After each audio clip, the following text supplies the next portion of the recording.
society may build men in a way that we don't easily talk about our problems. Mama, so you hide it like really good. Yes. You're going through something but Unalia na wewe ni mwanaume. Hakuna mse mwenye atajua una go through something. So I started thinking what am I doing so and I'm always good at coming with concepts. Okay. Yeah. So I started working on different concept here and there, and then Lost State of Mind came in place. Yeah.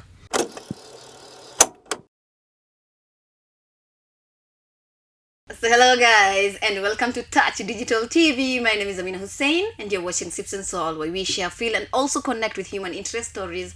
So today I am joined by the one and only namwitanga Vic Mras. Jina ya mtaani. Usikie venye nimekuintroduce? Nimesikia. Vizuri. Kabisa. Karibu sana ndani ya studio. Asante sana. Yeah. Unasemaje, unatoka wapi, wewe ni nani? Introduce pale kwenye kamera. Okay. Yeah. So my official names are Vincent Owoko, but artistic name ni Vic. Yeah. So I'm a dancer, choreographer, and a director. Generally, let me say I'm a movement artist. Yeah. So I come from an organization called Lost State of Mind that uses dance and arts to advocate for mental health. Oof, umesikia introduction. Luos with English. Jasiaya. Karibu sana ndani ya studio. Asante. So let me formally welcome you into the studio today. Thank you. As we about to perambulate one or two, you know. Yeah, sure. Na sound poa? Sawa. Ningependa sana kujua Victor ni nani? Victor ametoka wapi? Amelelewa wapi? Let's start from there. Okay. I grew up in Kisumu.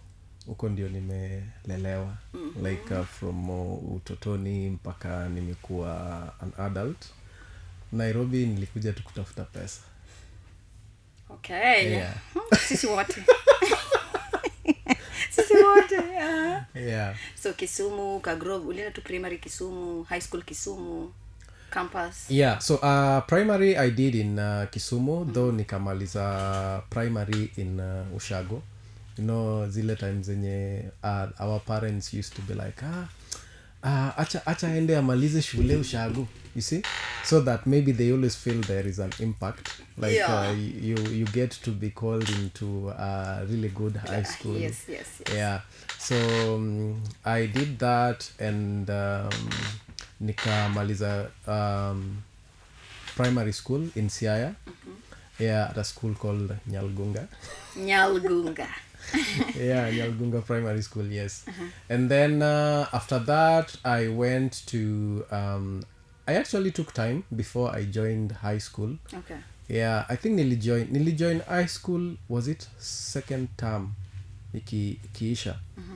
Yeah, cause a little bit of challenges here and there. Okay. Yes, but vile nilikuanga home, I used to do like personal studies and all that. Yeah, because I used to have a friend of mine mwenye alikuwa amemalizanga high school, but alikuanga na hizo past papers and stuff, so I used to study and all that. Yeah, and then I actually went to high school in different high schools. Yeah, juu ya to drama and all that. Okay. Yes. You're still dancing by then? No, I wasn't dancing. Okay. Yeah, but I was more into just drama, a little bit of acting, sana, and music. Yeah. So, and comedy. Buni chekesha? You've never made me laugh. So, though my high school nilimaliza in Kisumu. Okay. Yeah, at a school called Lions High School. Yeah. Masimba. Simba Marara, mkatoka na grade ngapi? Yeah, so nikamaliza huko. Yeah, I actually joined there in form 3. Okay. Yeah, form 3 and then kamaliza form 4. Nikamaliza and then baadaye I started dancing later on. And though my dancing, the funny thing about my dancing is I took somebody to go and audition for a dance. audition. Yes. And I ended up auditioning. When did you discover that you could dance? Was it before you came to this audition, ama kitambo bado ulikuwa una make, the moves and stuff? No, I was vile nilikwambia, I was into drama and music. Okay. So I was more bubbly and nilikuwa moving a lot. Yeah.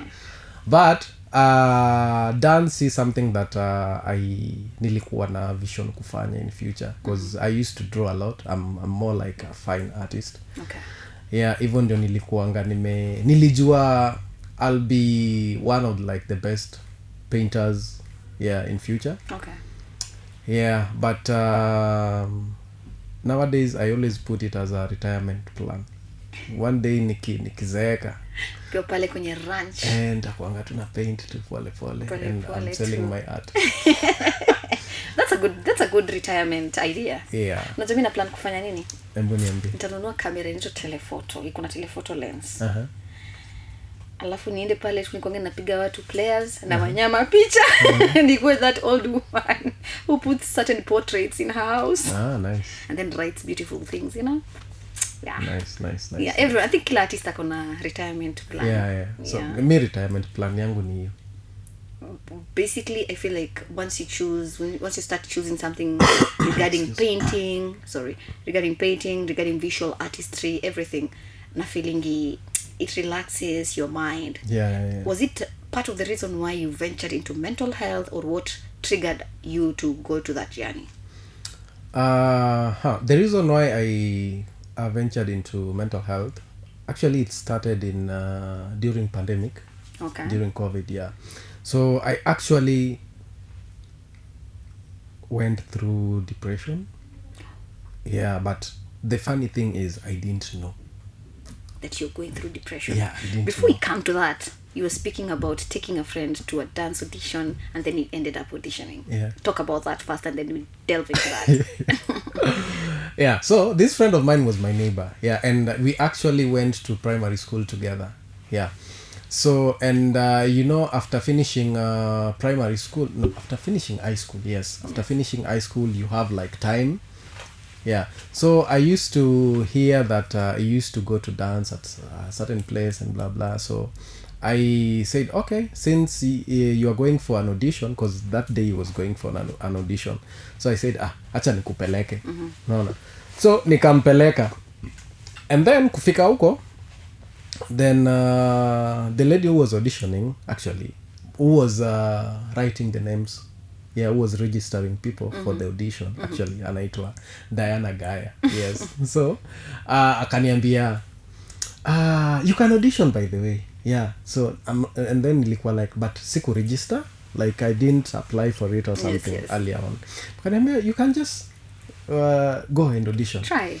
Yeah. And then I went and did an audition, and then I passed. And then after that, I was like, nilikuwa na a lot of free time. So then training started. Actually, the audition was for our dance company. Okay. Yeah. So, and then after that, since I had like time, and then I started building passion on it. So mi usema, I didn't fell in love with the dance, but dance really fall in love na mimi. Yeah. Because it's not something. The one who's the solo. It fell in love with me. Hata mimi acting really fell in love with me. Anyway, move on. Yeah, so then hiyo consistency, me believe everything ni consistency too. Yeah, so hiyo consistency, kujituma and all that. So yeah. And then now the funny thing is that the person who took me for dancing nowadays, he's not dancing. The person I took to audition, Anafanya nini? the guy doesn't dance anymore. Like aliacha kudance kitambo sana. Yeye anafanya nini? Siku hizi, the last time I checked, I think he was in production. You see? Angena mbali na art. Yeah. Hapo tu. Yeah, he was in production. Anaitwa Steve Ken. Yeah. Wow. Yes. That's nice of him. Imagine yeye purpose yake ilikuwa kukufungulia do. Imagine. That's how miracle works. And I feel like kila artist mwenye anaanza kwa kila industry, like in any part of industry, any type of artistry, unaanzanga as this and then you ended up being something else compared to what you started with. Inakuanga hivyo, it happens. But now for me I've nimekuwa too consistent. It was your calling. It was your calling, my dear. It was that dance ili fall in love na wewe. Cause so when you actually went for this audition, were you in Kisumu or Nairobi? No, I was in Kisumu. I was in Kisumu. So you danced all the way from Kisumu mpaka huko? Hey, kijana, so uko na moves.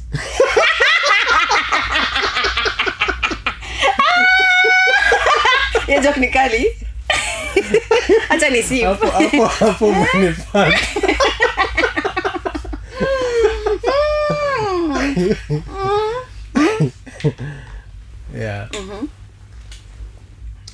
So after that audition, you got the role, started dancing.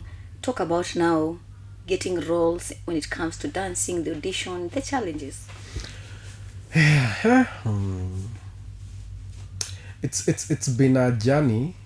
Because actually when we auditioned, we were like 45 dancers. We were so many. And actually out of 45 dancers who auditioned that day, there is only the two of us who I know who are still dancing up to now. You and who? Me, and there is a lady called Diana Odhiambo. Nataka kufikiria kama nishisikie jina kaa hiyo. Hapana, nitwaje? Ni wale wase, unaonanga wale wase wenyewe wako underground but wako international. Like you don't know them but they are big. Nikita Kering type of shit. Nikita Kering. You know. So and I think my journey during like our time training, we were trained for a while, and then I think there was a little bit of difficulties juu walimu waliacha kutufundisha at a certain time.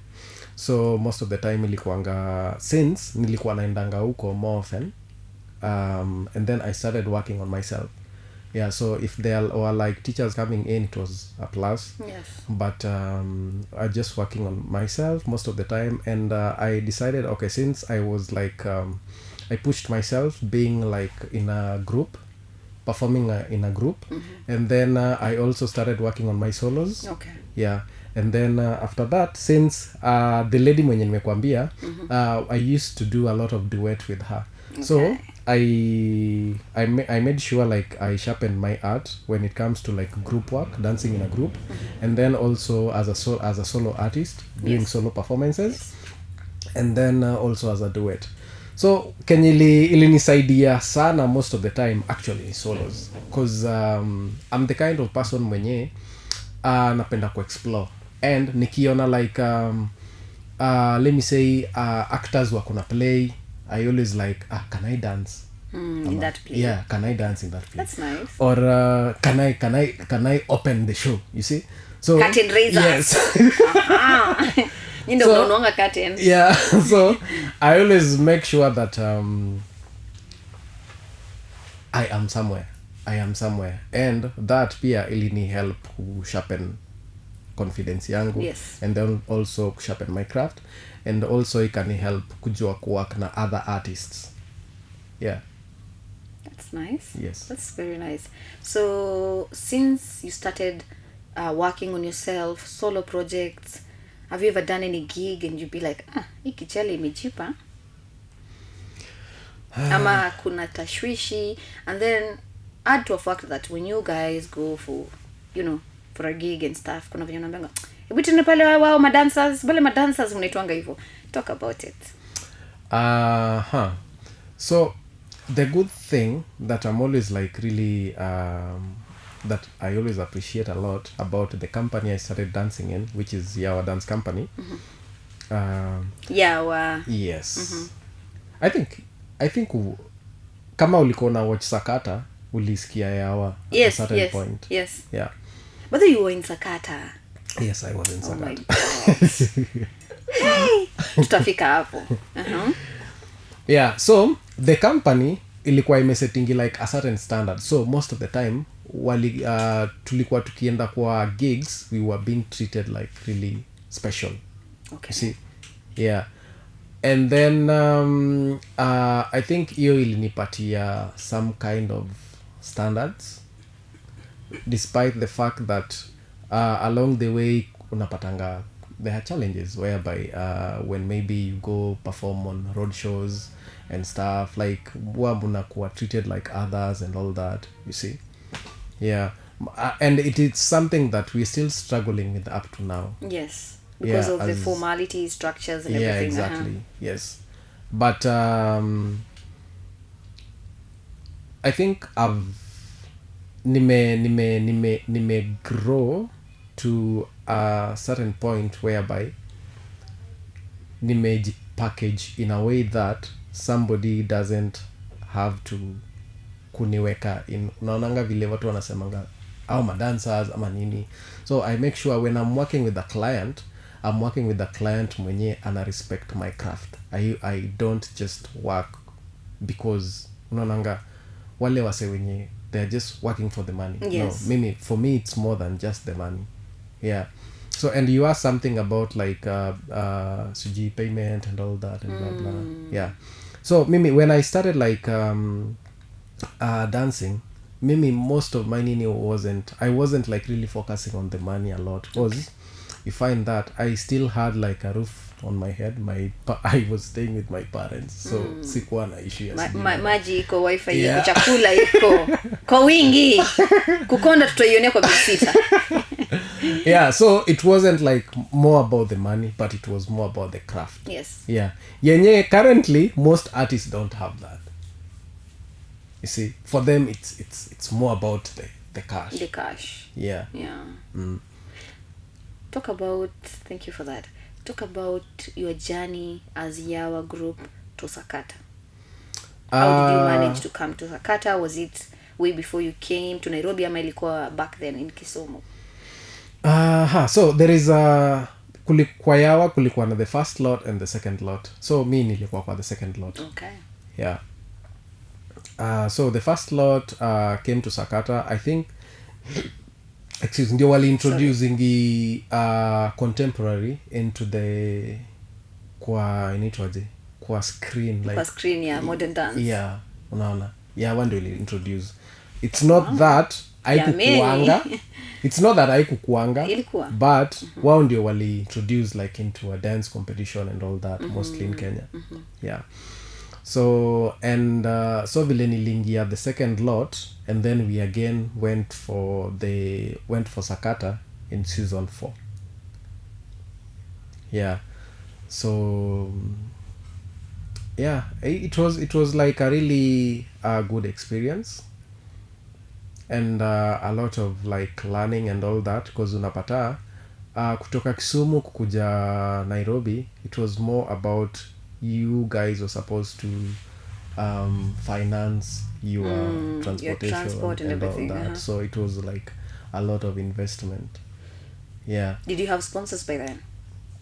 I think there were some well wishers when walikuwa na come in to support. Wow. Yeah, sometimes there are people who sometimes used to donate like the costumes and all that. Yeah, so but hizo challenges ndio tumefika place yenye tuko sahi. Yeah. Sawa. Let's move on to when now you relocated to Nairobi to come and now start your life. Did you come to start your life as a dancer, ama uliamua kuiacha Kisumu? Mimi sijai acha kudance mwanzo. That's the funny thing. Kijana wa moves. Yeah. Again, sijai acha kudance. Yeah. So I used to come to Kisumu to do auditions. Saa zingine we used to have like international choreographers coming to Kenya. Yes. Yeah, to do auditions, and then nilikuwa nakujanga. Saa zingine nachukuliwa, saa zingine sichukuliwi. Yeah.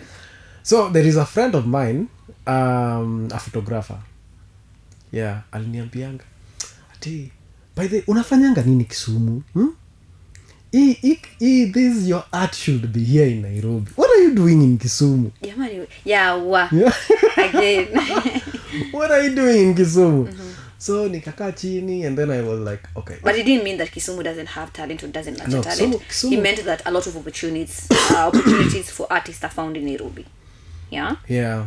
I think mi usema Nairobi is a land of opportunities. Yeah. So truth be told. Yeah. And it still is. It's Yeah.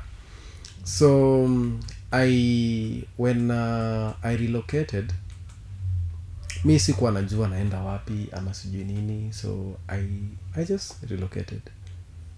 Vile nilianza kuishi, I actually was living in an office. There's a guy who hosted me, mwenye alini allow niishi kwa hii ofisi. Yeah, actually ilikuwa ofisi ya nini, ya African Urban. You remember African Urban? Wenye walikuwa na shooting, there is a nini, kulikuwa na program fulani ilikuwanga NTV yenye walikuwa na shooting, like it was like really good program. Is it a program like ya kuact ama ya kudance? Ilikuwa ya kuact. African Urban. Yeah, African NTV. Urban. Ilikuwa ina shooting program, Kenyan program. Yes, and it was really good. So I was actually living in their office in South B. So, sleeping, not living. And then I the funny thing is I later started living there. Okay. Yeah, so nilikuwa naingianga huko magizani, alafu natoka very early in the morning. Yeah. Okay. So the guy used to give me key, actually, anaitwa Onesmus Orinda. Yeah. Shout out to you, Onesmus. So naweza sema my so how do you used to eat, to survive, to shower? Maze ilikuwa kimungu maze. So ulikuwa make sure unamka asubuhi, unapiga shower before watu wakuje. Yeah. So I used to wake up very early in the morning. And then sometimes, since ye pia alikuwa na stay around, so sometimes I used to go and take breakfast at his place. Yeah. And then after hapo, then I go down center. Yeah, go down. Okay, shout out to go down, by the way. Yeah, so I used to go down and I spend there the whole day. So tuna dance tukifika time ya lunch, when people are going to eat lunch, unakula tu airbags yako, or if there is a friend of yours mwenye anaweza kukuita ni aje, come tuende tukule. You go eat. And then so what something good that happened is I came to realize that sometimes when you are going through a difficult time, not everybody always wants to associate with somebody who is struggling, you see. Okay, repeat that point. It's very true. Yeah, not everybody wants to associate with somebody who is struggling, because they always see them as a burden. In fact, not even everybody. Everyone does not want to associate with you when you're going through something. I swear, especially when you're struggling, on your kwa low vibration huku. Hakuna mtu atakanga story yako. Hata rafiki yako. Yeah. So I never used to show it. Yeah. I think maybe it's something also like about trauma, but naweza sema unaonanga zile vitu zenye zinaitwangwa blessing in disguise. Yeah. So society may build men in a way that we don't easily talk about our problems. So you hide it like really good. Yes. You are going through something, but unalia na wewe ni mwanaume. Hakuna mse mwenye atajua una go through something. Hapo unafurahingi tu saa zote. So I think nilikuwa kwa hiyo phase. Yes. Yeah. So and then along the way, and then I started like building network. Yeah, because one thing yenye nilikam ku realize is your network is your network, and you really have to know how to associate and work with people. Nakwanga ule mse mwenye ukiwa in a situation whereby unahitaji usaidizi, you humble. You see, you humble. Na pia you doesn't have kujiweka unaonanga ile position yenye mtu anakuweka bila wewe hauwezi survive. Like you also don't be too dependent. Juu ukiwa pia too dependent, somebody anakubeba vibaya, unaona. Yeah, because especially when you show people that you can't stand on your own 2 feet and do something for yourself. Exactly. Makes sense. Exactly. So I got to have that balance. Yeah. Yeah. I don't really show I'm struggling, and I also don't want to make people think that like I need them. Unaona ile yenye you need somebody but hautaki kushow una need, unaona. Imagine me na kuget. I get you completely. Yeah. Yes. Haunai kushoniaje maze. Wewe saizi ukitoka tu mbio uende maze nimebaki peke yangu. Sina mbele wala nyuma, literally. Exactly. Yes. So you don't want to give them that power. At a perspective. Yes, you don't. So mimi nilikuwa hapo. Nilikuanga. Oh my god. Nilikuanga hapo. I think pia make nimekuwa, I think in a way pia build to the person. Mimi nowadays I tend to naweza hitaji kitu from something, but pia if you don't want to give me, it's fine, you know. See a must. Unacheki? Yes. Yeah, but nahitaji. But pia kama pia ni sawa. Ulisha accept the rejection. It's fine. It's fine. It's never that serious. Do you think that's like a survival mode or survival mechanism? Yeah, it's a survival mechanism. Yeah. But it may help. Juu, mimi, it's not that I get it. It's not that it's a toxic trait. Siwezi sema ni toxic. Maybe sometimes inaweza kuwa toxic personally, but I don't think if it is toxic on other people. Yeah. Because umejua kama behavior yako ina end up inakuwa toxic to other people, then that's bad. Heri tuko toxic lyrical. Yeah.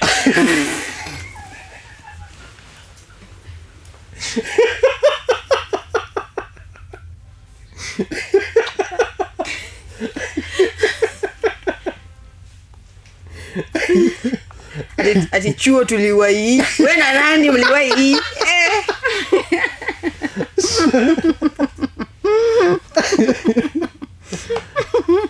Yeah.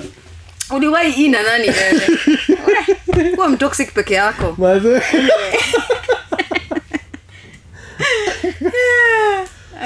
Yeah. So,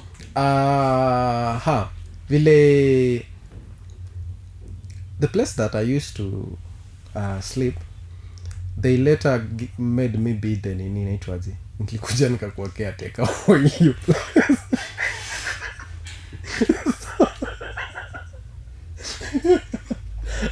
Sasa tulikuwa kuangalia kama tokens ziko maji ya choo, tissue. I ended up being caretaker for you. Wale walikupata ukilala huko wakasema tu kaza tumpe. Hebu tupe hiyo story. Ai, wanaume uishi maisha mingi. Sasa ulipatikana kwa kujifika gubi. Nipe hiyo story. So actually kwa hiyo ofisi nilikuwa nalala kwa mat. Ni ofisi manzi hakuna. Ni ofisi hakuna bed. Hapo unaona mgongo ndio ulikuwa na break dance. Manzi sakata sasa umetoka kulala. Umetoka kulala kwa simiti. Which one is better? Kulala chini ya flyover na unaangalia kama kanjo anakuja ama. But unajua mimi na feel kwa flyover ni better. Ungepata kazi ya Kenya. Ona sasa hiyo unalala kwa ofisi upata kazi ya caretaker. Dream big. Unapata kazi ya Kenya National Highway ama wewe ndio ulikuwa unatondekanga Flosin Mauano. Bado juzi nilipata notion gani na Flosin Mauano nilicheka.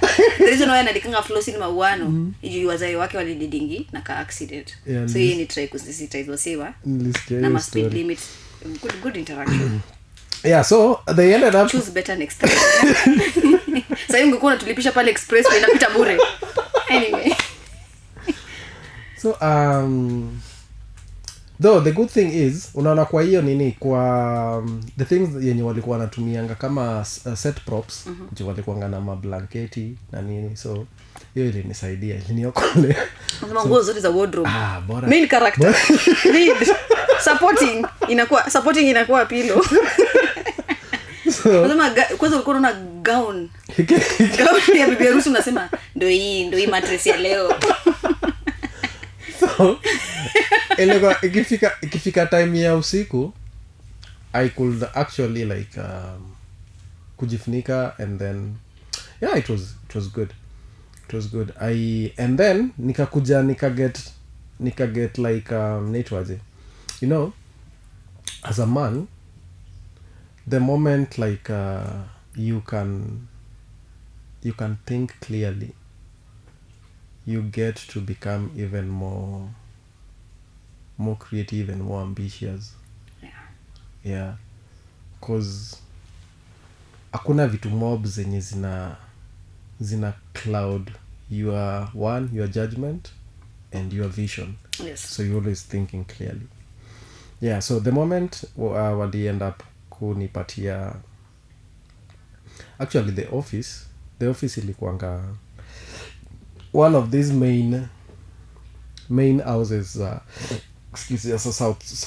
South Sea. Yeah, South Sea. So zilikuwa na servants quarters, so naona vile wanatengenezanga ma extension. Yeah. So I took like zilikuanga na extension 2, so nilichukua moja nika turn into house, and then nika move vitu zenye zilikuwa kwa hii nikaweka kwa hii side nyingine. Yeah, so and then yeah, at least nilianza kufikiria, and then I started thinking, cause I knew singeishi hapo for like forever, you see, and it was also like a rich neighborhood. So umejua saa zingine umetoka go down, watu wanasema unaishingi South Sea. We ni babi. Unaishi na Kinabri. Unaniambia nini? Unaishi na Kinabri South Sea alafu wewe ni maskini. Na nilikuwa naenda kulala kwa mat. Unasema unalala kwa mat, unafikiri ni matatu. Kuna ni mat. Unapata. Yeah, so like it got to a point, but nilikuwa I used to be very very aggressive. So nilikuwa na make sure like if there are auditions, I go for auditions. If I see somebody is working on something, I talk to them, I ask them if I can be part of it. Yes. Maze kuongea inakusaidia. Pia kujua kuinteract na kuongea na watu. Yes. Good rapport. There is one uncle of mine who used to say that mse mwenye akona mdomo yake haizi potea, you see. Kila mtu akona mdomo yake. Exactly. So kuna wase wenye wakona mdomo yake kumaanisha kuongea. Mse mwenye amenyamazanga tu, like yeah, you cannot survive if you don't talk. Quiet, yeah. Yeah, you see. So yeah, I used to talk a lot. I used to talk to people, and I think I built trust with people when you walikuwa around the art industry, sana side ya contemporary dance. And then I started teaching schools. Wow. Yeah, so cause when it comes to like performance comes seasonally, you see. Yeah, they come once That's in a while. What most people don't know. As an artist, performance yako ni seasonal. Maze. Juu in a year ulikuwa unaweza like fanya performance kama 3. You see? Performance 3, and you are wewe ni upcoming artist. So which means kwa hizo performance maybe the highest maybe ulikuwa unaweza lipwa ikienda sana tu yenye hiyo time maze unasikia umeball maze maybe 25k. You see? Wow. Na hiyo ni production mzuri. You see? Yes. So imagine ukispreadi in a year. Easy places zingine, how do you survive? Exactly. Unless unataka survive na soda hivi. Hata 50 bob. Haiwezi bado haiwezi. But tuko Nairobi. One of the main thing inaua watu in Nairobi ni transit na rent. Unacheki. Wacha na transport hata unaweza sema hauwezi survive. Unaweza ngesha tu mkisia hapo kando uslide na maganda ya ndizi. Kawe Rent utalala wapi? Flyover. Afadhali ulale kwa ofisi. We. No. So I came to realize that I cannot survive on the performances only. So there is somebody who introduced me to teaching, like schools, but I used to teach also private classes and all that, but azikuwa zile consistent, unaona. But at this time ulikuwa unafunza art ama ulikuwa unafunza dancing? Art niliwachanga. Art niliwacha high school. Ule mko mwalimu na urasi yote. So I didn't have dreadlocks by then. Oh. Yeah, though I used to have like just an afro shaggy hair. See? Yeah. So and then vile nilianza kufundisha mashule, I think that's where I was like, so naweza survive. See? Naweza survive in Nairobi. Yes. So and then also hii mtu hakuniambia, but nilikaa chini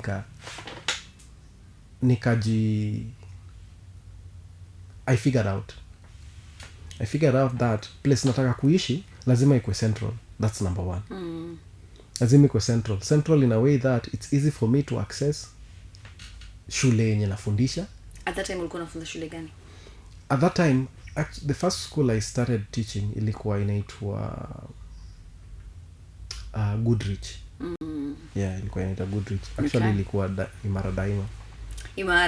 Yeah, ilikuwa Imara. And nilikuwa nafundisha through somebody.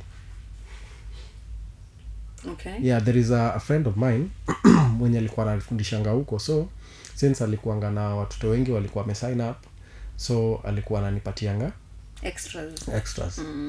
Yeah. So and then with that I was also like sikuwa na nimeenda, I just needed like kujisustain wewe mwenyewe. Yeah. So after, cause another thing yenye nilikuwa pia nataka kufanya ni gain the experience. Yeah. Unaona yenye most people like I don't know about the current generation of artists, cause vile nilisema before, like people are more into the money right now than the art and the craft. Yeah, cause the moment you get the experience you get to know how to do things even better. Yes. Yeah, you see? Yes. Better your way. That's why it's in artist. Juu naweza chukua kenye ulifanya ni turn into something else. Ni the same thing tu ulifanya. Yes. But I can do it in a different way. You see? Hiyo ndio kenye nafanya tunakuwa creatives. Yes. Yeah. And you can only do that when you have experience. You see? Hawezi tu amka tu one day then uko like nifanye. Yeah. Let me just give you an example. Sometimes I do edit, and nilifanya tu I started doing out of passion, si ati nilisomea and stuff. Yeah. Then recently nilikuwa na editing in a CapCut, though the PC version. Okay. And then I also do edit with the DaVinci Resolve. DaVinci. Yeah. So when I was editing with the CapCut, nikianza ilikuanga na like a lot of opportunities zenye ni free. Yes.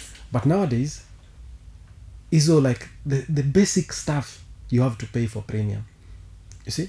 So juzi niki-edit, nimeedit kila kitu, so I'm supposed to put the audio. Ile time yenye naenda kuput audio inaniambia lazima nilipie.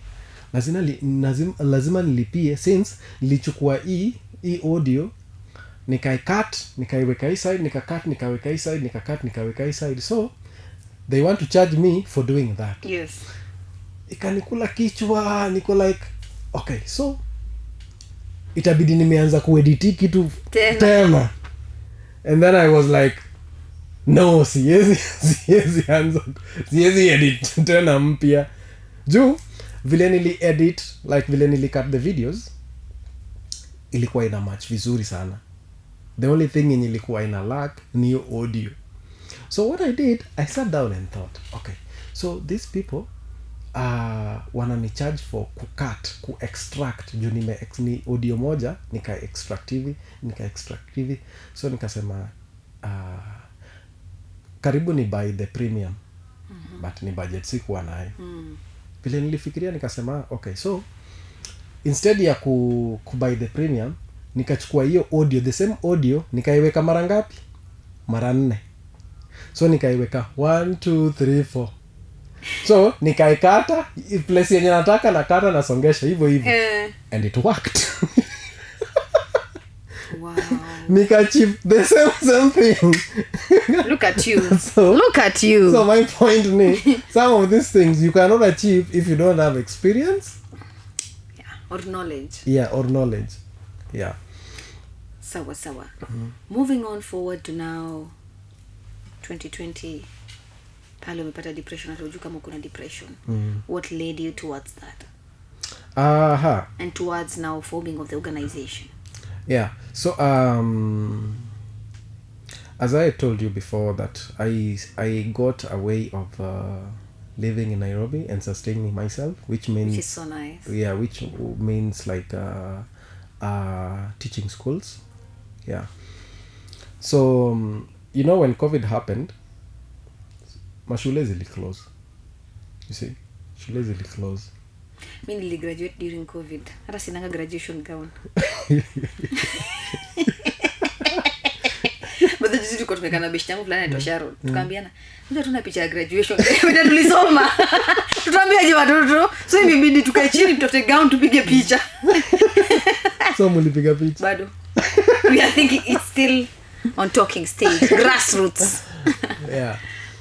So vile shule zili close down, and then unapata pia there were like some schools wenye had wako wamekulipa, and then they were also, because everybody started like taking advantage of the situation, like mtu anakosa tu kukulipa since COVID.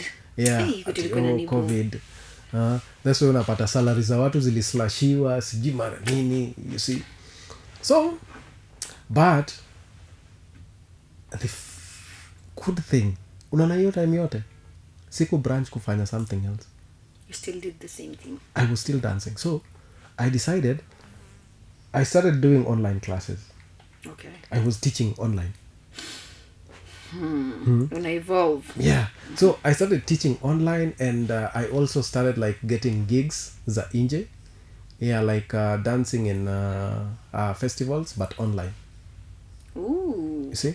That's so creative. But it wasn't much, but at least nilikuwa naweza fanya nini? Unaweza lipa rent. Kulipa rent miezi kama 1-3 zingine zinaenda. Naambia landia kuelewa. Wewe pia unaelewa situation pia wewe. Wewe unaelewa, but oh my god, we went through it. Yeah, so ikapata hiyo time kama it happened that time I actually nilikuwa na, because I had my daughter in 2019 actually. 2029. Unaongelea dota mwingine in future. After election. Umejipangaje? Acha hiyo. Niambie amen. Amen. Mimi nakuombea. Mimi kama mtu anataka kuzaa azae. Wenye wataki kuzaa pia wasizae. Sisi wengine tutawaita on the weekend.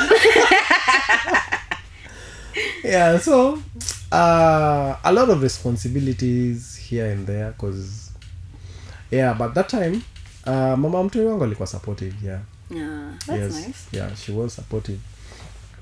So you guys met before COVID. Yeah. Okay. We actually met in around 2020. Hey. Don't believe in men. Hey. Men can lie. He doesn't even remember. And you gave him a whole child. And I don't want to lie. He doesn't. You see? I'm joking. You don't remember, but you guys have been friends and then you started dating. Ama ilikuwa yeah, like things happen really fast. Yeah, so and then we actually separated your time ya COVID. Yeah, so were you staying together in the same house? yeah, we were staying together. Okay. Yeah, so things went down and blah blah, so I was like, okay, by the day I moved back to Kisumu your time. Yeah, so though your time ya COVID, vile nilikuwa nafundisha online classes and also like doing doing performances za nje online. So I started thinking, okay, what can I do? So and I'm always good at coming with concepts. Okay. Yeah, so I started working on different concept here and there, and then lost state of mind came in place. Yeah. So I moved to Kisumu. I moved back to Kisumu because now status yeah. Mshachana na mama mtoto. Yeah, you're going through it. It's COVID, so you needed some space. Yeah, actually ili happen unconsciously. Unaona ile design yenye you are going through something and you don't know, aujui una. So hiyo time nilikuwa tu mgonjwa, naenda kwa there is a pharmacist, like I've known the pharmacist for the longest time. So nilikuwa naenda namuelezea, okay, I'm feeling like this and then anapatia dawa, then nameza hizo dawa, it's not changing, you see. So like haikuwa na any effect, nilikuwa tu drowsy, nilikuwa hadi some point nilifeel ni kama maybe niko na COVID, and pia haikuwa symptoms za COVID, like nilikuwa tu. So then I moved, so kumove to now Kisumu, nika get back to ile inaitwaje, coping mechanism ile ya you're struggling and nobody knows you're struggling, and also you need people and you don't want to show people you need people. You actually do realize that if you don't deal with something that is your weakness or your trauma or maybe just your shortcoming as a person, it comes and backs you bite later. Itakubite later. Yeah. Do you realize that? Yes. Because you hadn't been haujakuwa more expressive from the word go. Yeah. So still, even if issues ingekuwa zimeenda over the roof, you can't still speak, and that's why it's coming back to you. Yeah. So the good part with your time here COVID, I actually talked a lot of friends out of suicide. Yeah, like I talked to a lot of friends. Kuna mabeshte walikuwa wananiambia mara sijui they are going through sijui nini, like mimi nimefika mwisho sijui nini. On my end niko like ungejua tu nimefika mwisho. mimi niko na hang kwa dirisha. Niko na hang hivi kwa thread. Kuna beshte wako kaniambia ati sijui Vic, wewe unakaanga tu, you have all your things figured out. Niko like so having a bubbly personality really, ndio maana unapata mse bubbly ana commit suicide, people are like, yeah, what happened? This guy was okay. Yeah. This guy was fine. Sasa alikuwa anacheka na mimi sahi. They hide a lot. But that's their coping mechanism. Make sure people are laughing, people are smiling, and that's why me, I'm normally so confused when you come into my life and you're so jovial. So, mi jovial najua ni msanii. Kama ndege wanga. Ndakuja kwa hiyo nini. I'll come and explain about that later on. So by the way, I moved to Kisumu, and then huko actually sikuwa na do at all. The only pesa yenye nilikuwa nayo ilikuwa nilisafiri. Actually mama ya mtu India alinipatia hiyo transi, I think alikuwa na kutumia fare.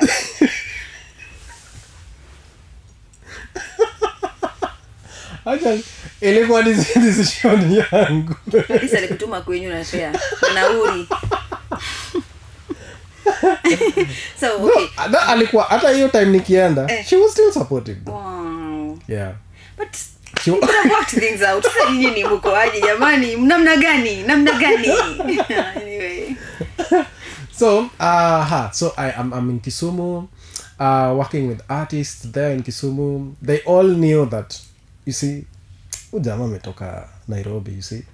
And ile inaitwaje, ni kama ulikuanga majuu and then huko you are running things huko, then now umerudi back. You know, people have to respect you, you see. People have to see. So so you have to maintain standards lazima maintain, because there are people who are looking upon you, wako like hata pia mimi nataka nikuwe successful kama Vic, na saa hizo Vic is drowning. Vic ako sasa hizo mkipeleka Vic Lake Victoria ana drown kushinda the lake itself, anabana kuna water lily, water hyacinth. But I think I held things together. And then also like sometimes unapata brother wangu mdogo lazima nilikuwa namwomba niaje nisaidie hapo mbao niingie tao. Alikuwa ananipea, ananiambia unamuuliza uko na pesa ngapi hapo? Niko tu na 50 bob. Na alafu namuuliza unaenda kutumia? Namuuliza unaenda kutumia? Ati baadaye but you 50 bob naingia nayo tao. The good thing with Kisumu, where I used where we used to stay, na where we used to go to do like the practices, like ilikuwa our kinda art space. It used to be like only 20 bob kuenda, 20 bob kurudi. Yeah.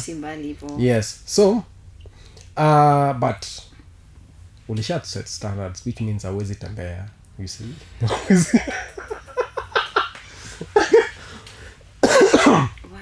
Hawezi kuwa wanakuona unatembea hivi mazee. Kwani ulikuwa unafanya nini jiji?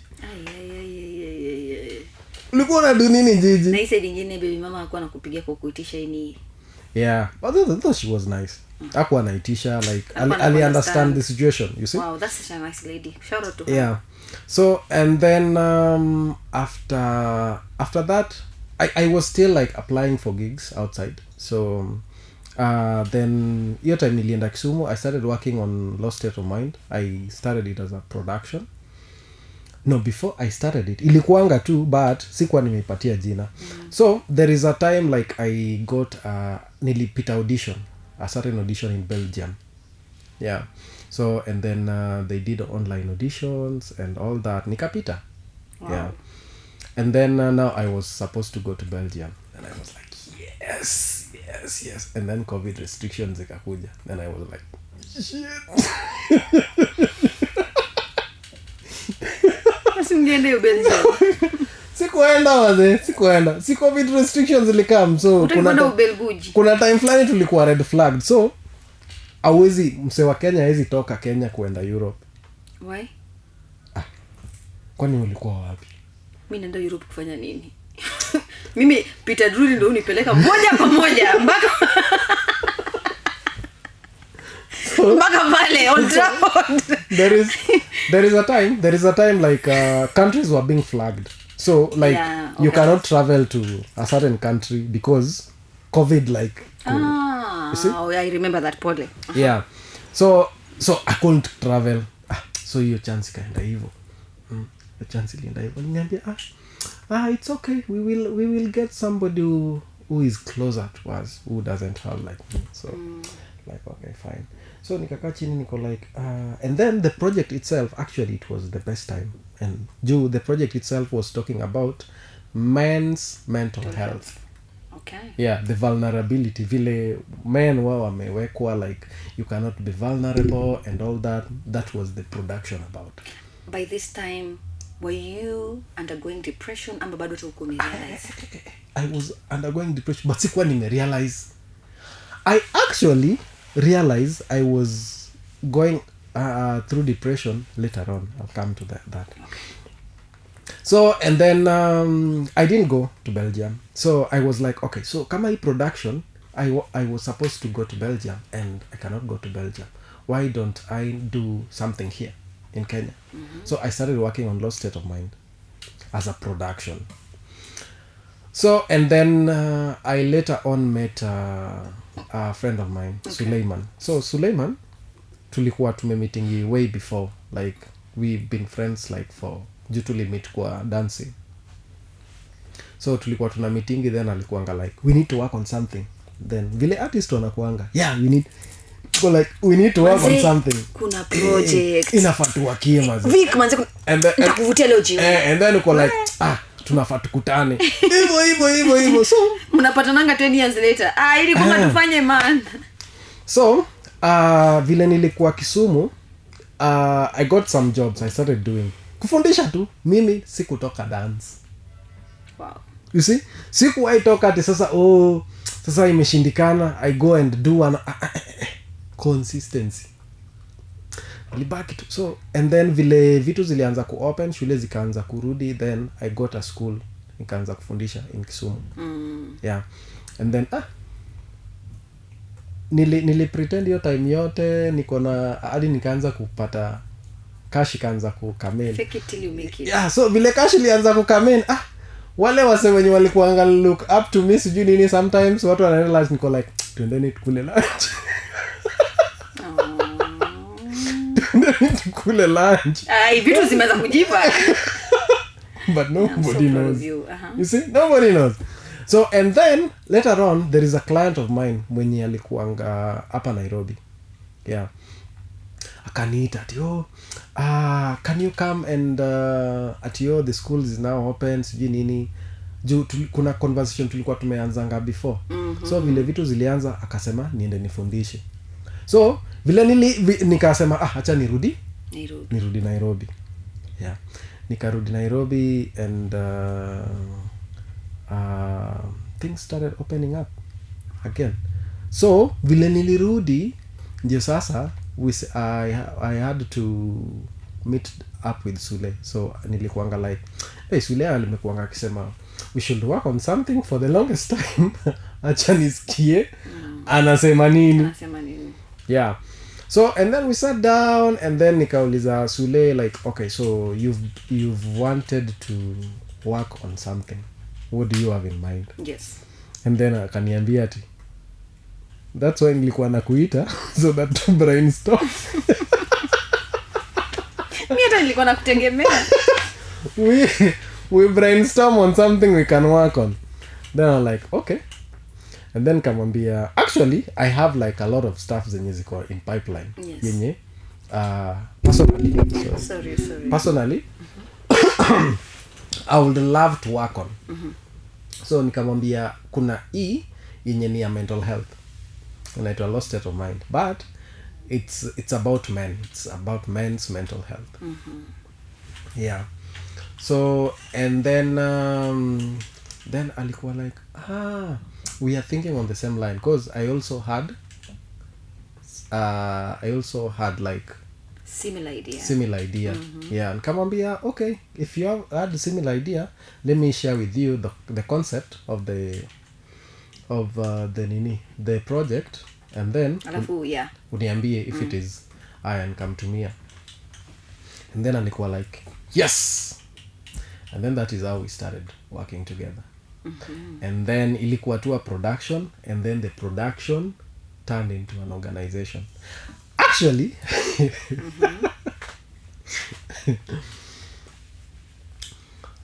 There is something about men, I cannot say all men, but I think it's a bigger percentage. Yes.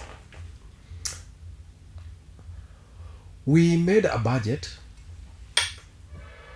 and after making a budget, we also made contract with dancers. We wanted to work with 8 dancers. Okay. We made contract with dancers hadi wakasign, na hatukuwa na do ya kuwalipa.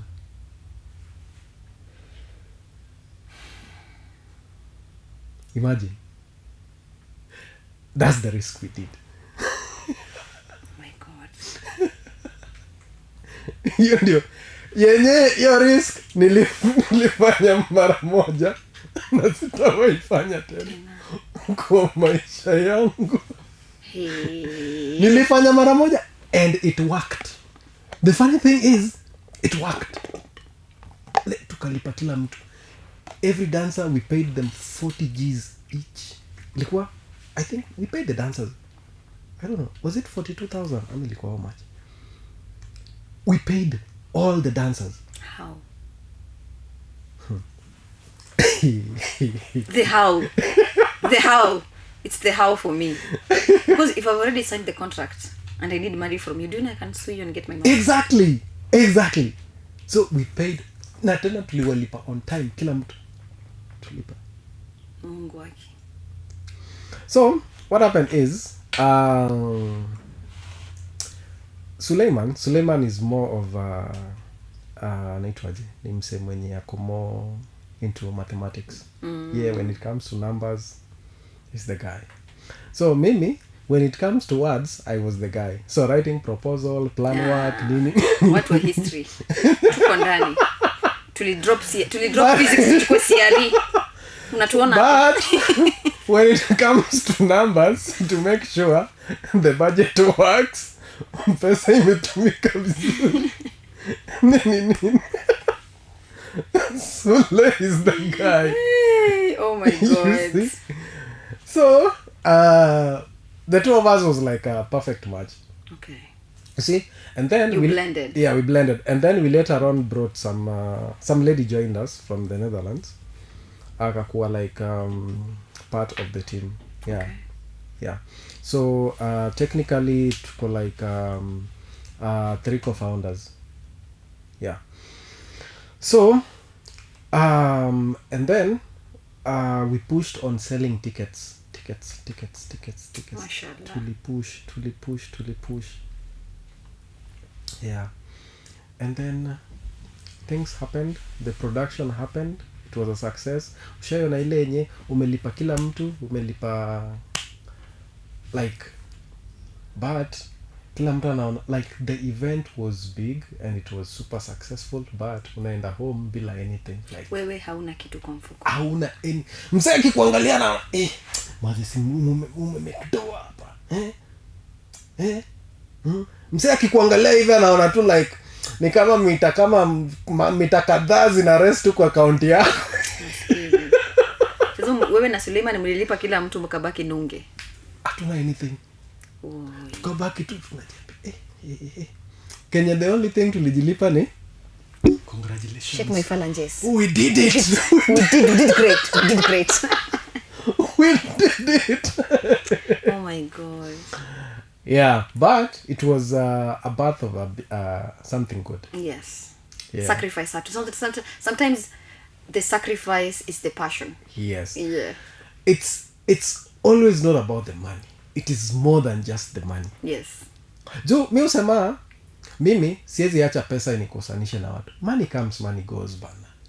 Tukistruck na we deal sijui niruke, maze ni sawa. Tutafanyaje jamani, ulisharuka? Ni sawa. Yeah. Si ati tutaacha kukua mabeshte. We will still be friends, but the only boundary nitaweka ni sitawahi deal na wewe anything to do with money. Bado mabeshte nayo tutakuwa tu. Nishajua wewe si wa pesa. Wewe siwezi deal na wewe story ya do tena. Ya do tena. But mabeshte sisi bado ni mabeshte. Yes. You see? Yes. Yeah. Mimi money comes, money goes. You see? Yeah. And we usema vile saizi uko hapa mina, something can just happen within a minute. Yes. And yes. You have all the money you want because umelearn to deal tu hivi within. So hizi vitu ukamoenda. Hapo unajua nimekuja kurealize once ukianga as an artist, mimi as an artist personally, when you're at your highest peak doing things, doing shows, you don't have money. Sasa ndo watu wanakuwa na mashida. Unasikia sijui kuku ya jirani, anko yako alimeza slasher. Yaani sasa hizo ndo vitu zinakuanga. Anko alimeza slasher akakimbizwa ICU. Tusaidie 20k. Sijui nani nifanyike nini? Tusaidie hii. So you tend to figure out if you're that person that has not tend to love themselves as an artist, understand yourself, understand your peak season, your down season, utapatiana yote ubaki na depression. Yeah. So I was to come back to how I realized I was depressed. So ile time tulikuwa tunafanya production ya Mind in Motion before the Mind in Motion nini ya Lost State of Mind. We had a lot of psychologists walikuja on board. They used to talk and then as they were talking walikuwa nasema sijui mara when you're depressed your immune system goes down, unapata tu every now and again unakuanga tu na ile flu yenye aishi, hata sijui umeze, yani uko tu na ile oma yenye aishangi, wewe unakuanga tu na oma January to January. True. Ama you see, and then sijui mara sijui sometimes you just have headaches, ama sijui mara you become sex addict, sijui nini and all that.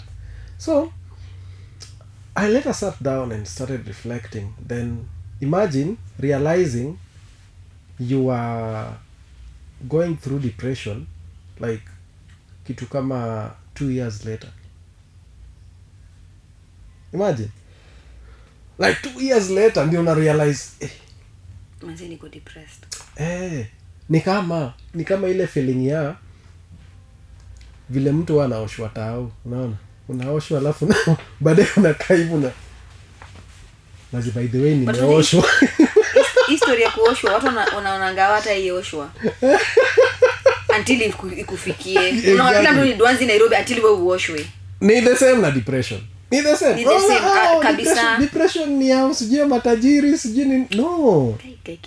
Mtu kwanza anasema depression ni matajiri. Nikikupata you will say. So this thing dawns on you and you don't know. No. How did it dawn on you? Yeah. So after realizing that, and then your time when you realize, I also pia your time the same period pia I was battling something, I was going through something. Now the same time I was working on project on mental health, and personally I was going through it. You see, so actually that's how the organization came in place. Nice.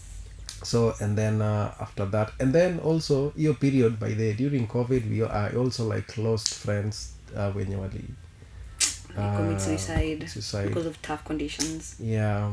And then like so vile nilisema initially the Lost State of Mind was supposed to be men only.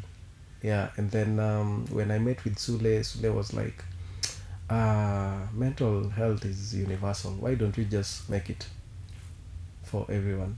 Yeah. So and then we made the production, and then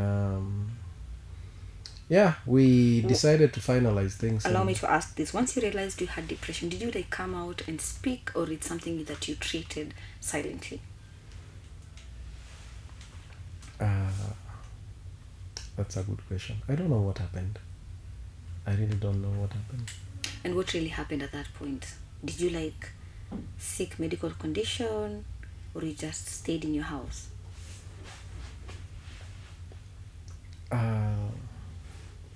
You see, there are many ways of dealing with vitu zenye you are going through. And then one of them inakuanga acceptance. You have to accept the situation. Yes. And then after accepting that, juu kenye wa inafanyanga wase wana endanga na drown under sana, inakuanga hawaja accept, wako so much in denial. Yes. Shona design yenye unajua lose job maze, lose but still ko like maze hiyo deal maze hiyo haiwezi enda hivyo maze, like still ilienda maze. Ilishaenda, kubali tenje ilibiwa na dirisha, na mtu aligonga dirisha hata hukuona reaction. You know? Yeah. So I accepted some of the situation yenye nilikuwa on, that they are what they are, you see. Might it be the reason why you fall into depression was because maybe you gave out too much and you forget about yourself, ama ilikuwa a circumstance yenye you couldn't have sorted it out at that moment?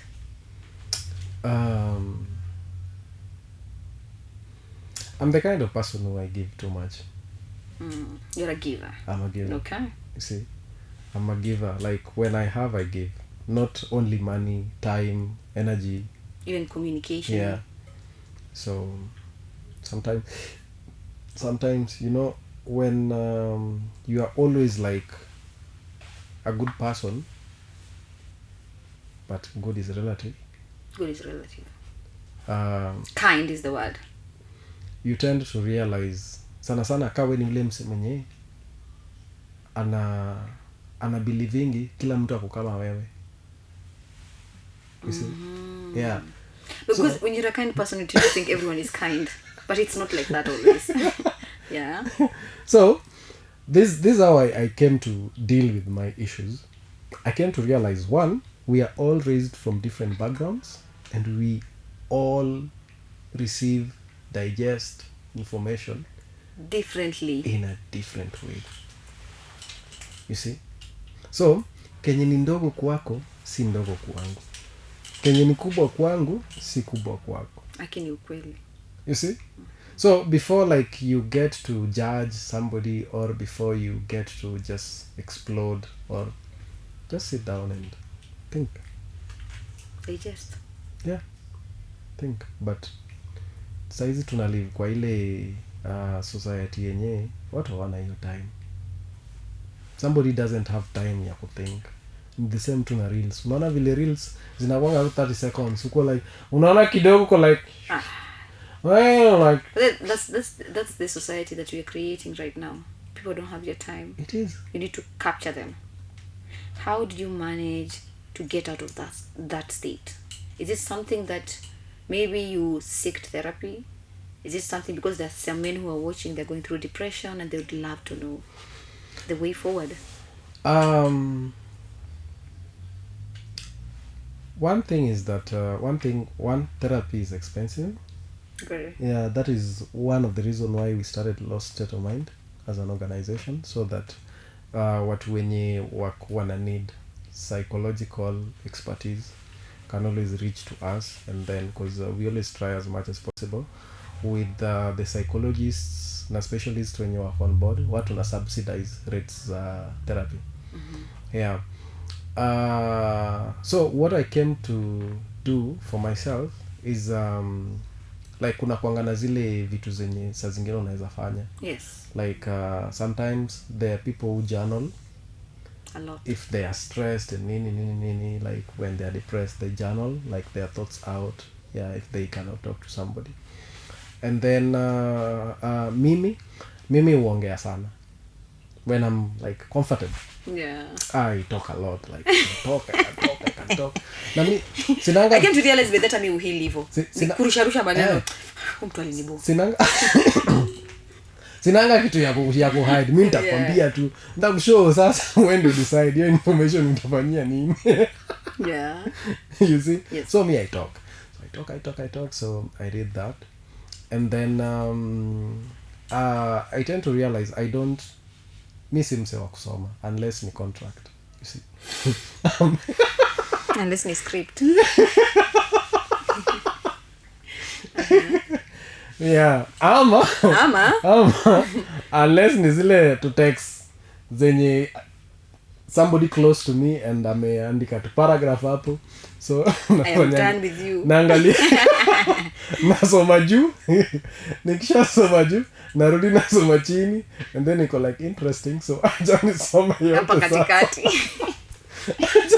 This is a true experience. If your campus kuna bicha unaona vile mnakonga freshers night, alikuwa boy wangu amenitext paragraph lakini saa hizi imeshika.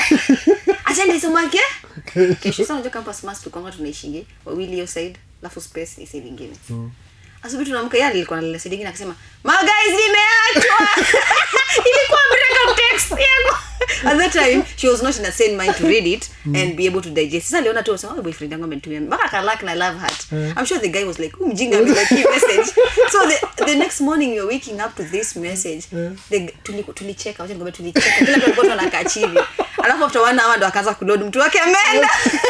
You know, I feel like that's a good way of dealing with a breakup. Because for us laughing at her, making jokes about the message till now, hadi tukimonanga tunakumbukanga you're the type of a person who don't read paragraphs. Kwa relationship unacho wewe unasoma paragraph unajua wewe umeandika ukipenda kumbe ni breakup text.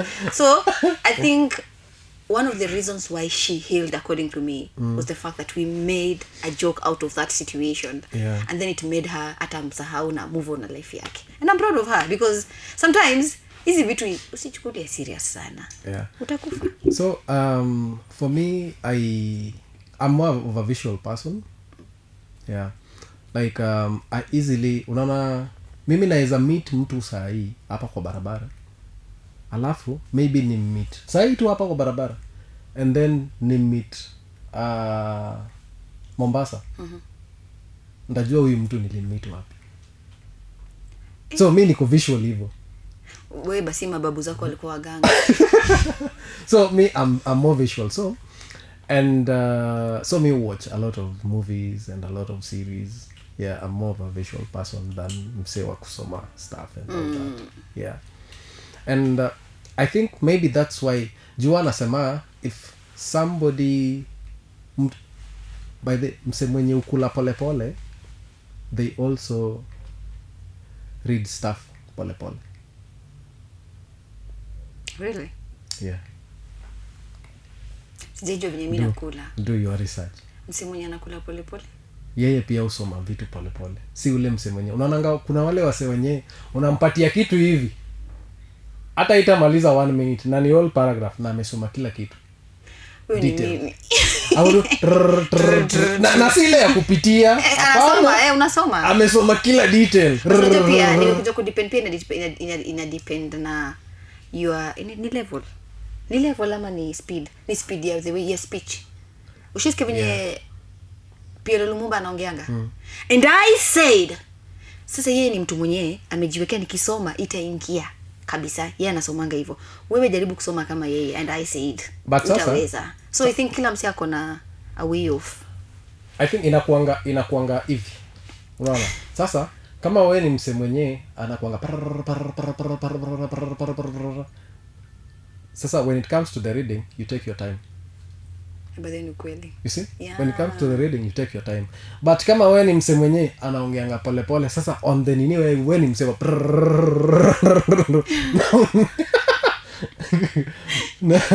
na unamaliza. Wewe unataka kumaanisha nini wewe? Anyway. Yeah, so I came to realize that. So you know sometimes kuna zile vitu the older you get the more you realize things about yourself and you make peace with them. Kuna zile vitu hauwezi change. Unaona? Lakini kunuka sweat unaweza change. Kuna watu watakangi kuchange hiyo hataki kuchange. Hizo ni kuforce issues.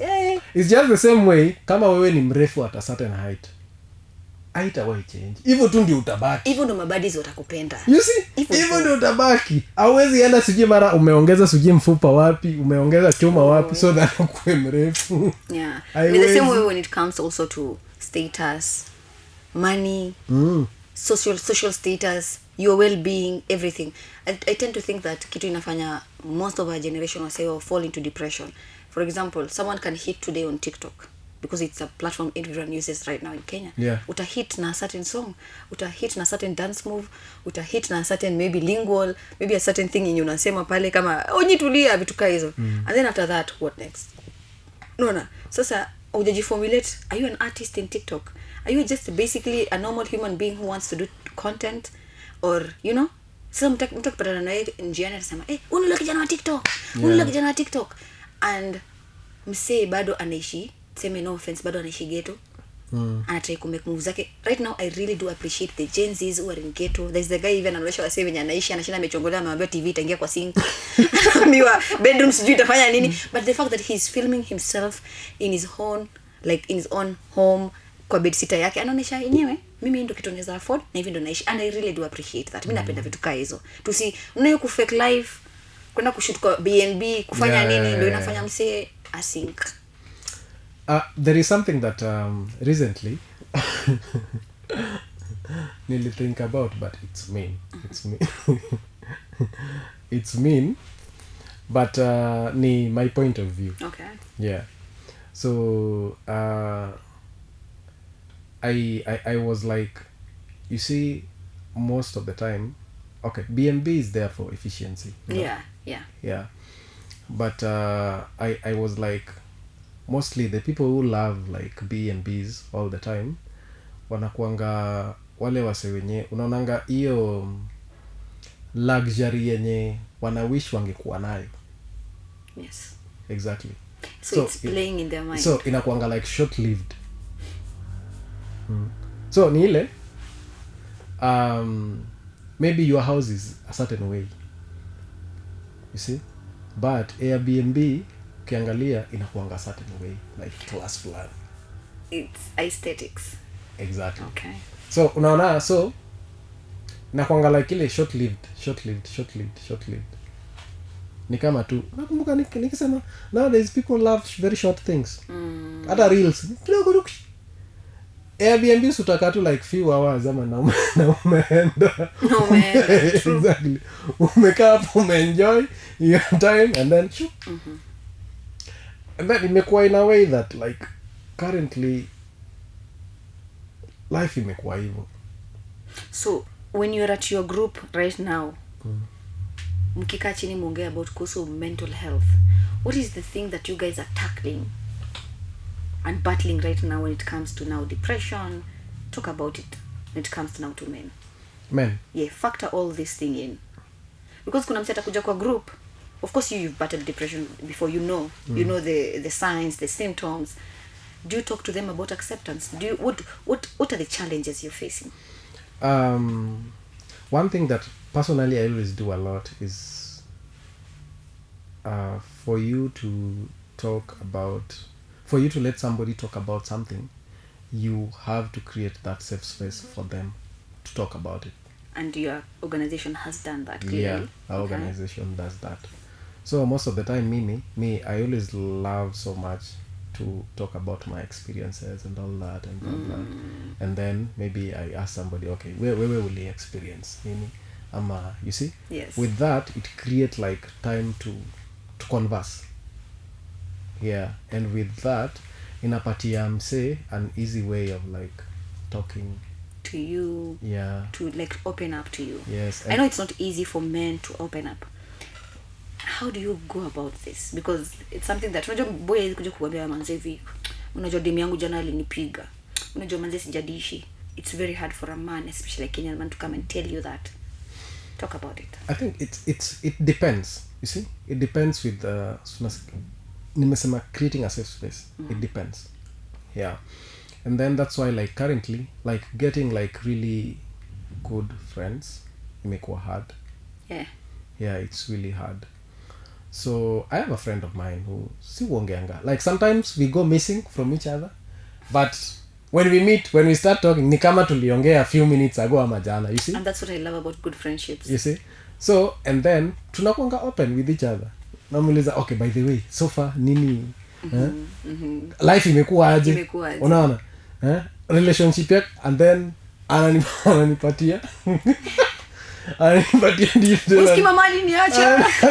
Detail. And then sometimes we just laugh about it and then go like, you see, so creating that safe space. Yenye mtu anakuja kuongea na wewe na Kenya ameongea na wewe hata sikia place nyingine. Yeah. You see? So people are always afraid of coming out and then coming out. Then trust me, this is what happens. Unaona, niseme we ni best yangu. You see? Like I am your close friend. Ama you are my close friend. Wewe ndio the person mwenye if I have problems nakimbianga kwako. But the funny part is wewe mimi si close friend yako. That's the problem we have. Yeah. Mimi nitakimbilia mtu mwingine. Wewe ni close friend. Nitakuwa kwa close friends. Unasikia? So that thing goes like that. So there is like a high possibility mimi ningekuambia kitu. Wewe utaenda kuambia bishti yako. Utaenda kuambia ule Nairobi hivyo ndo kuko. Utaenda kuambia ule close friend wako ule fulani. Na huyo close friend wako wewe si close friend yake. Yeye ako na close friend yake mwingine. Exactly. That's why unasikianga wase wakisema ati hakuna secret ya watu wawili. Hakuna. But all this have to come with discipline, you see. Nikikwambia kitu na umejua vizuri this is like a very personal thing. Yeah, personal thing. Just stay with it. And that's it. You see? Because kama huyu best yangu najua vizuri mimi si close friend yake, hapo na close friend mwingine. Mimi si kwangi best friend yake. Yeye ako na best friend yake. Ako na best friend yake. Maybe bibi yake. Anawaambia uviko umrasta wetu. But tukiongeanga vitu zinabaki bingi between us. You see? And that's how you build trust. Jo, si kila mtu atakuwa na kila kitu yenye unataka. Ukweli. Yeah. Ukweli. So you just enjoy what you have. Contentment. Yes. You are to be contented with. Do not covet your neighbor's property. Wanasemanga hivyo. Do not covet your neighbor's property. Contentment. Hata ikikuja kwa life generally, I think what makes us to fall into depression is lack of contentment. You yes, it's good to want more for yourself, but usikuwe na tamaa pia inakujanga inamaliza msi. Tamaa mingi, like you've already, kama vile nilikuwa nasema, people are doing this craft nowadays because of money. Passion ni kama ilirukanga throughout the window, and that's why there's so many dance moves that are coming out, so many films, but tuna complain about the storyline, tuna complain about siju who and who. Authenticity ni kama ilirukanga outside the door already, all the way from process of auditioning to the process of whatever and whatever. So ndo unapata msee anaweza pata role immense ama imjenge. So we normally pray for the best when it comes to the artistic industry and so on and so forth. So last but not least, your organization, so far you've dealt with how many cases, and which type of cases are you dealing with? Are you dealing with bipolar? Are you dealing with depression? What are you guys dealing with? We deal with mental health generally. Everything. Yeah, everything. Okay. Yes. The only thing we don't do is we don't do clinical. We only do subclinical. What does subclinical mean? Okay, subclinical means therapy, talking, like these other forms of. Or the group therapy. Yes. Yeah. But clinical means. Lazima upatiwe medication and all that. Yeah, that one we don't deal with. Yes.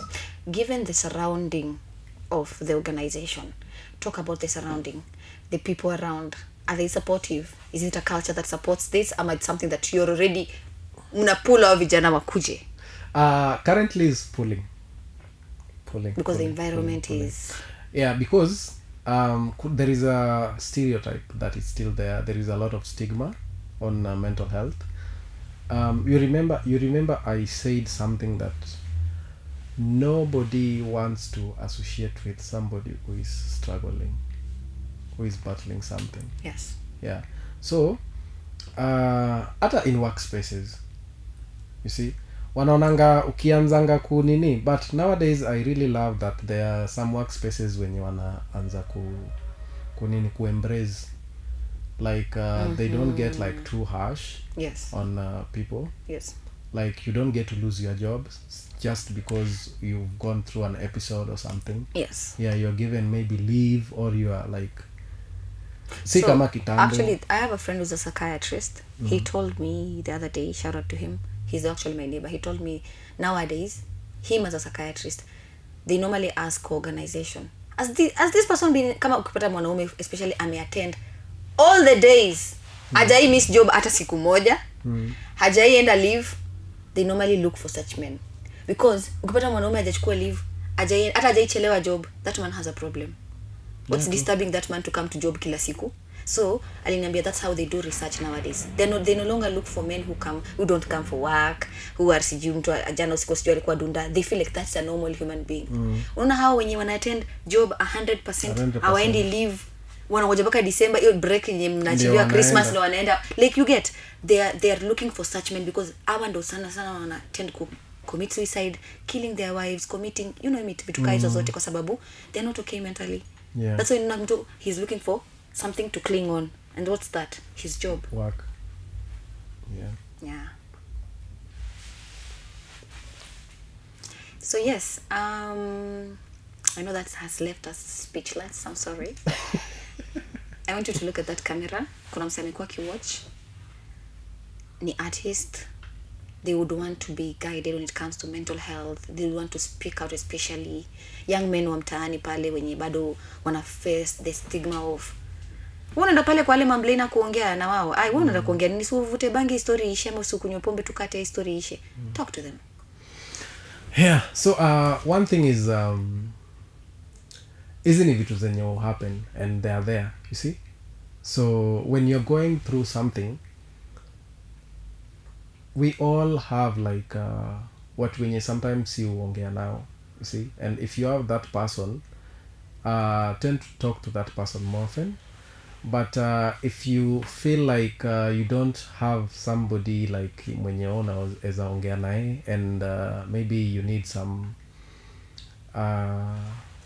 assistance, yeah, you can always reach to us on our socials, on IG at lost _ state of mind, ama our website at www.foundationlost.com. Yes, so all our contacts are there, so reach to us and then tunaweza kukusaidia. Yeah, you don't have like to go through easy issues peke yako. Yeah, ni vitu zenye ziko, and ni vitu zenye unaweza saidiwa kudeal with them. Yes. Nasema asante sana kwa kugrace our studios, Touch Media Studios.